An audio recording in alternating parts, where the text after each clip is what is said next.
আসন্ন টি-20 বিশ্বকাপে চলমান নাটকে নতুন মোড় নিতে শুরু করেছে।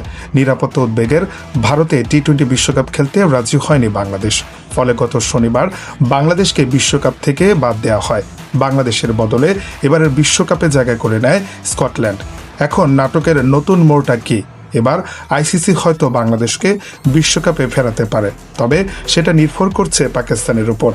ভারতীয় সংবাদ মাধ্যম হিন্দুস্তান টাইমসের এক প্রতিবেদনে বলা হয়, পাকিস্তান যদি বিশ্বকাপ বয়কট করে তাহলে বাংলাদেশকে দেওয়া হবে প্রথম সুযোগ। এক কর্মকর্তার উদ্ধৃতি দিয়ে তারা লিখেছে, পাকিস্তান যদি সরে দাঁড়ানোর সিদ্ধান্ত নেয়, বাংলাদেশকে এই গ্রুপে তাদের স্থলাভিষিক্ত করা হবে। তখন বিসিবির দাবি অনুযায়ী তারা সব ম্যাচ শ্রীলঙ্কায়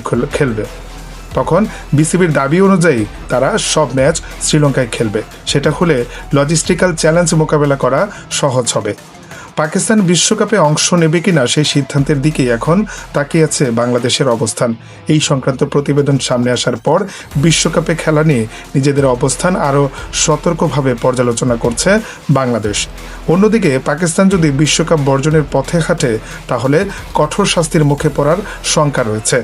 আইসিসি জানিয়েছে, এমন সিদ্ধান্ত নিলে শুধু বিশ্বকাপই নয়, এশিয়া কাপ থেকেও বাদ পড়তে পারে পাকিস্তান।